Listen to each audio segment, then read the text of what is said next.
Desde Caracas, a través de 99.9, hasta nuestras emisoras en Maracay, Puerto La Cruz, Puerto Ordaz, Barquisimeto, El Vigía, Mérida, Táchira, Margarita, Maracaibo, Maturín. Llegamos a todo el país también a través del canal 990 de Simple TV, al país y al planeta a través de mundour.com y de nuestras aplicaciones en video. Recuerde descargar, por favor, nuestra aplicación, nueva aplicación Mundo UR, en cualquiera de las dos plataformas, iOS o la Play Store, y allí la posibilidad de escuchar nuestra señal en directo y luego revisar el contenido que se genera en todas nuestras emisoras, en todo el país, a lo largo de todo el día. Son las 8:14 minutos de la mañana. Nuestro invitado el día de hoy en el primer sueldo no es el expresidente de Perú, no es, repito, el expresidente de Perú. A quien tengo en línea es un afectado por el desempeño del presidente de Perú. Nuestro invitado comparte nombre y apellido. Es realmente un gran músico, compositor, un gran cantautor venezolano, querido, escuchado por generaciones en Témpano, en Aditus, como solista y en tantos interesantísimos proyectos. Hoy vamos a conocer el primer sueldo de Pedro Castillo. Moneda en retrospectiva. Mi primer sueldo. Con Román Losinski. Y como les decía, con el guitarrista, cantante y compositor Pedro Castillo. Pedro, buen día, ¿cómo estás? Buen día, Román. ¿Qué tal? ¿Cómo estás? Espero que estés lo mejor posible. Gracias por la aclaratoria de Perú. Ojalá te escucharan en Perú. Sigue el ataque, Pedro. Sí, cómo no. El ataque es virulento, de acuerdo a lo que ocurra allá. Sí, claro. Hay ataque por cada millón de menciones que recibo en contra, una sola es a favor. Pedro, una buena encuesta. Qué bueno. La cuenta de Pedro se mueve dependiendo de la política interna del Perú, más o menos así va la cosa. Pedrito, exacto. La primera vez que recibiste dinero en tu vida, ojo que no estamos hablando siquiera todavía de un primer sueldo formal, pero ¿recuerdas la primera vez que tuviste dinero en tu mano? Primera vez que, bueno, evidentemente si es la primera vez que tenía dinero en mi mano, que yo recuerde lo más atrás en el tiempo, creo que era un bolívar que me daban mis padres para ir al colegio y yo podía comprar un perro caliente, creo que por un medio, o un cachito de jamón y queso en el recreo también. Hasta allí llega mi memoria cuantitativa. Sí, yo tengo referencia, y eso no es publicidad, pero la referencia más lejana que tengo en términos de poder adquisitivo es que con un bolívar yo pueda comprar 3 torontos en el colegio, en el recreo. Claro, y existía la puya y existía la locha también. Claro, efectivamente. Y Pedro, ¿cuándo fue la primera vez que ya tienes un sueldo formal? Aunque el salto sea cuántico, pero ¿cuándo fue ya tu primer empleo formal? ¿Cuándo ocurre? Empleo formal, aunque no digamos, definitivo en el tiempo, fue estando en el colegio también en las vacaciones, sobre todo en las vacaciones de verano, que eran las más largas. Mi papá tenía un amigo que trabajaba en Automercados Cava, en un puesto gerencial, un puesto importante, y yo era amigo de su hijo. Entonces, claro, bajo la política de crianza de que vamos a poner a los muchachos a trabajar para que sepan lo que es el trabajo y le den el valor al dinero y al esfuerzo retribuido, pues entonces mi amigo y yo obtuvimos nuestro primer trabajo en un automercado Cava, creo que era en el de las Mercedes, y allí nuestro trabajo, nuestra misión era etiquetar los alimentos, ponerle el precio a los alimentos con una etiquetadora. Y ahí, bueno, nada, pasamos probablemente un par de meses. Y luego de eso, yo reuní otra platica y así me compré mi primera guitarra, la verdad. Una Fender Music Master en Puerto Rico, me la compré. Es decir, ¿tu primera guitarra fue producto de tu esfuerzo, de tu trabajo? Absolutamente, sí, absolutamente. Sí. ¿Y eso cómo marca la vida de una persona? Es decir, después has dedicado tu vida al trabajo vinculado a la música y debe ser de profundo orgullo y satisfacción que aquel primer instrumento que marcaría tu vida, pues lo compraste con tu propio recurso.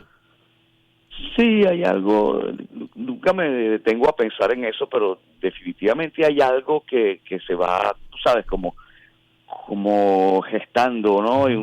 Se va armando un sistema dentro de ti que va ramificándose, ¿verdad? Y a esas ramas le salen hojas y uno va construyendo su forma de ser y de pensar y de asumir cosas a partir de eso. Yo soy fiel creyente en eso a estas alturas. De hecho, mi segundo trabajo fue en una tienda de discos, también en las vacaciones, porque mi papá era amigo del dueño de una tienda de discos que era su cliente. Él le vendía cosas electrónicas y veía que a mí me gustaba mucho la música, y ya tenía la guitarra y el cuento, y entonces le dijo al dueño: chico, ¿tú crees que Pedrito pueda trabajar aquí en las vacaciones? Y entonces fui a trabajar a esa tienda de discos llamada Surcos, en el Unicentro del Marqués, varias vacaciones. Allí trabajaba Semana Santa, verano, en diciembre, cada vez que en el colegio había vacaciones, yo trabajaba allí. E incluso estando en la universidad, llegué a trabajar varias veces allí. Pues. ¿Y cuánto de tu dinero reinvertiste en la tienda comprando discos para ti? ¿Qué comprabas? No sé, Saga, algo de rock progresivo. ¿Qué te gustaba escuchar? Ya, en ese entonces ya yo estaba picado por el zancudo del rock progresivo, por supuesto. Sí, sí. Y se conseguían cosas muy buenas en Venezuela. Se editaban cosas muy buenas de Yes, de Genesis, claro, de Crimson, de Jethro Tull, en rock progresivo italiano también, argentino, de Spinetta, de Charlie, ¿cómo no? Y bueno, imagínate tú, trabajar en la tienda era una locura. Claro. Y Pedro Castillo, nuestro invitado. Pedro, pero en la universidad estudiaste ingeniería. Sí, estudié ingeniería electrónica. Sí, y llegaste la única carrera que no tenía química. ¿Llegaste a trabajar alguna vez como ingeniero o vinculado a tu carrera? Sí, cómo no. Cuando ya antes de graduarme había que hacer tesis. Pero claro, en mi caso, de hecho yo quería hacer una tesis sobre un aparato que uno le metiera la voz o uno le metiera la guitarra y el aparato afinara eso en otra tonalidad, pues. Okay. Y cuando fui a la persona que iba a ser mi tutora para la tesis a proponerle eso, me dijo que eso no, que yo no le veía nada, ninguna gracia a ese proyecto y que si lo quería hacer lo tenía que pagar yo.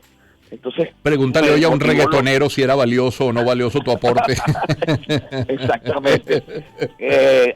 Años después de graduado, en una de esas revistas de música que uno compra de instrumentos y cosas, en la contraportada vi una cosa de MXR que decía Pitch Transposer, que era lo que yo quería hacer. No. Y entonces, bueno, tuve que comprármelo. pero el caso fue que yo no hice tesis. Fui la última promoción que pudo escoger entre tesis y pasantía, y entonces decidí que, bueno, frustrado por ese encuentro con el prospecto de tutor, me fui por pasantía e hice la pasantía en el Canal 8. ¿Haciendo qué en el Canal 8, Pedro? Bueno, en la gerencia de transmisores y microondas, telecomunicaciones básicamente, y mi proyecto de pasantía fue hacer todos los cálculos y para desarmar lo que era la torre del Canal 5 que estaba en el teleférico con el transmisor y llevar eso a Pueblo Hondo, que es por La Grita, sí, y armar esa misma torre con los paneles de antena, con los transmisores, después de los cálculos para darle señal del Canal 8 a todo el sur del lago de Maracaibo, donde no se veía el Canal 8. Qué interesante. Pedro Castillo, nuestro invitado. Pedro, sí, hay dos primeros sueldos que quisiera conocer, dos primeros pagos que me parecen muy atractivos. La primera vez que alguien te paga por algo vinculado con la música, por hacer música, y la primera vez que se te paga en publicidad, tu primer trabajo publicitario. Esos dos, por favor. Bueno, por la música, la verdad, no recuerdo la primera vez, pero sí recuerdo la primera vez que no nos pagaron. A ver. Sí, estábamos haciendo un show creo que era con el grupo Témpano, Cumaná, algo así, y el productor se desapareció. Y cuando llegó el turno, de típicos festivales, y cuando llegó el turno de tocar, siempre hay uno que aprecia más el dinero que nosotros. Bueno, pero si no nos pagan, no nos vamos a montar en la tarima. No, de verdad, que nos paguen. ¿Dónde está el productor? Pues el hombre se fue, se desapareció. Y bueno, llegaba el momento de tocar, y todos queríamos tocar, hasta que uno dice, pero bueno, vale, no vamos a tocar entonces. ¿A qué vinimos? Vinimos a tocar, ¿verdad? Y bueno, ¿y qué es lo que a nosotros nos importa? ¿Estamos aquí por el dinero o por la música, chicos? No, por la música, entonces vamos a tocar. Entonces tocamos y regresamos sin cobrar. ¿Y en publicidad, Pedrito? En publicidad sí me acuerdo clarito, porque, a ver, Julio César III Venegas. ¿Cómo no? Querido amigo. Buen amigo. Sí, señor. Buen amigo. Le comenta a una chica que era mi novia en aquel entonces, hace muchos años, que Chuchito Zanoja está haciendo unas audiciones para cantar un comercial en inglés y no hace falta título de locutor. Okay. Entonces, yo voy a esa audición y entonces Chuchito me dice, ay, ¿tú cantas? Sí, bueno, cántame algo, pero cántame algo en inglés. Y entonces él tenía una guitarra ahí y yo le canté Dust in the Wind de canto. Okay. Entonces me dijo, oye, qué chévere, vamos a grabar mañana. Grabé una cuña de un cigarrillo llamado Falcon. Okay. Para Costa Rica. Y bueno, me pagaron, ese fue mi primer sueldo. Y después de ese, el segundo, ocurrió 2 años después, cuando pude obtener el título de locutor, y llamé a Chuchito Zanoja y le dije, ya tengo el título, bueno, grabas mañana. Y ese mañana, ese segundo sueldo fue una cuña de Condition de Clairol. Mira, Pedro, y cuántas cuñas memorables. A ver, por mi mente se atraviesan ahora, claro, aquella de Telcel que terminaba con "y la Colonia Tovar", los jingles de Bahía, que eran geniales, eran pequeñas canciones, ¿no? Cuán prolífico en publicidad, Pedro. Así era, los jingles de Bahía eran pequeñas canciones. Y en la época de los jingles, de hecho, eran pequeñas canciones. Había la máxima en aquel entonces de un jingle. ¿Qué es un jingle? Bueno, un jingle es la mejor canción que puedes hacer en 30 segundos. Es verdad. La mejor canción que puedes cantar, la mejor canción que puedes tocar.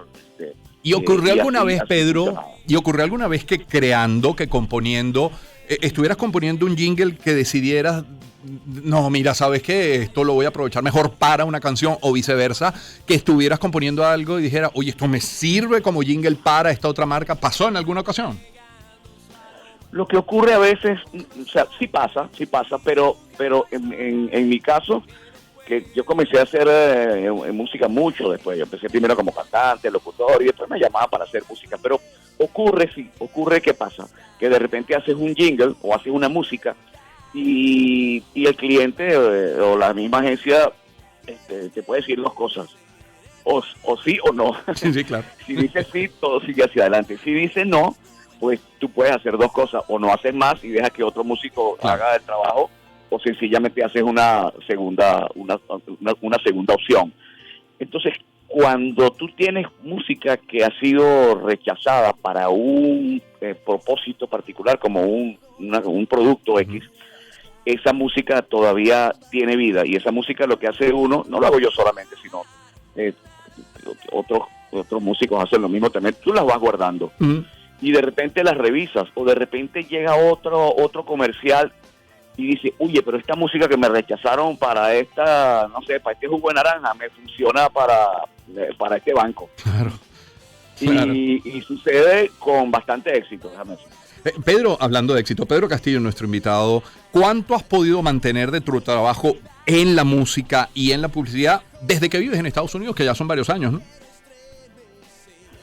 Como no, ya voy a cerca de 20 años. Wow, 20, Pedro. Bueno, sí, a ver, cuando llegué acá, a ver cómo te lo digo, voy a usar una frase que le escucho a cada rato a mi gran amigo Frank Quintero, dice, hay un Dios y me quiere. Cuando llegué acá, mi trabajo de música seguía en Venezuela, mi trabajo publicitario seguía en Venezuela. Claro. Y comencé a abrirme acá en la parte publicitaria, que se maneja de una forma absolutamente diferente, Sí. pero logré hacer muchas cosas. Fui voz del supermercado Publix acá por varios años. Y la broma fue, digamos, con el tiempo fui trabajando menos en publicidad, pero más en la música. Sí. Entonces ahora se han invertido Claro. los papeles. A veces hago algún comercial, pero me mantengo tocando constantemente. Y vaya, Acá, si no ha solamente cambiado. acá, sino Sí. en todo el mundo, pues. Y vaya, Pedro, se ha cambiado en mucho la forma en la que opera, funciona el mercado musical. Me refiero a cómo se hacen los discos, a cómo se hacen los lanzamientos, a cómo se realizan las promociones, las giras, colaboraciones, temática incluso. Ha cambiado mucho la música en todos estos años, ¿eh? Totalmente. Y para mí ha sido muy bonito, porque lo he podido vivir y hago mi mejor esfuerzo por estar siempre al día y adaptarme a las nuevas tendencias sin recriminar y sin criticar, sino de estar intentando montarme en ese carro eléctrico que se ha convertido la música ahorita. Ay, Dios mío. Pedro, muchos se preguntan, y te lo preguntarán a ti, y lo preguntan al resto de los miembros de las bandas, pero ¿una reunión de Aditus es viable? Porque hasta ahora ha habido tantos coqueteos como reveses, pero ¿lo ves factible? ¿Te ilusiona, al menos? Hubo un momento en que lo vi casi ya como una realidad. Ahora lo veo como una esperanza. Okay. Para mí es una gran ilusión. Sí. Pero una reunión de 3, 4, 5, 6 personas se produce si todos están de acuerdo. Claro. En este caso hay un 25% o sea, que aún no está convencido y bueno, y básicamente dependemos de eso. Pero mientras tanto, pues la vida sigue. Pero por supuesto. Pedro, un consejo llegando al final de esta conversación ya, Pedro Castillo, nuestro invitado, un consejo que aún conserves, bien de la familia, bien de amigos, bien de los primeros jefes o compañeros de trabajo y que te acompaña aún hoy, ¿cuál puede ser? Y a ver, hay varios consejos. Por ejemplo, el primer consejo que me dieron cuando fui a cantar mi primer jingle: no objetes nada, no opines, solo canta. Viniste aquí a cantar, lo mejor que sabes hacer es cantar, solo canta. Bien. Eso me sirvió de mucho. Y el otro consejo que sí me han dado y que más que un consejo es algo que es una norma del oficio, está resumida en una palabra que de hecho es el título de una canción de Aditus: pasión. Sí. Pasión por lo que haces. Ese yo creo que es el ingrediente principal. Qué belleza. Pedro, te quiero agradecer estos minutos, te mando un muy fuerte abrazo. Qué privilegio tenerte siempre. 1.000.000 de gracias por atendernos. Gracias, Román. Siempre conversar contigo es un placer y como se te lo digo en público y en privado, siempre de cierta manera hablo así ya desde la perspectiva de mi edad. siento siempre orgullo por ti y porque seamos amigos. Así es, amén, lo suscribo. Pedro Castillo, ídolo, querido, guitarrista, cantante, compositor, que hace joyas como todo lo que hemos venido escuchando de fondo mientras conversábamos, pero yo no puedo pensar en Pedro, hablar de Pedro o colocar temas de Pedro sin al menos compartir con ustedes unos segundos de una canción que ha marcado mi vida profundamente y la de mis hijas, mis dos primeras hijas, Isabela y Sofía, porque fue ese tema que yo canté durante 9 meses de embarazo y que aún hoy, bueno, canto y coloco en el carro y nos sensibiliza, nos acerca y nos emociona. Escuchen unos segundos de este tema de Pedro Castillo llamado ¿Cómo crece mi mundo?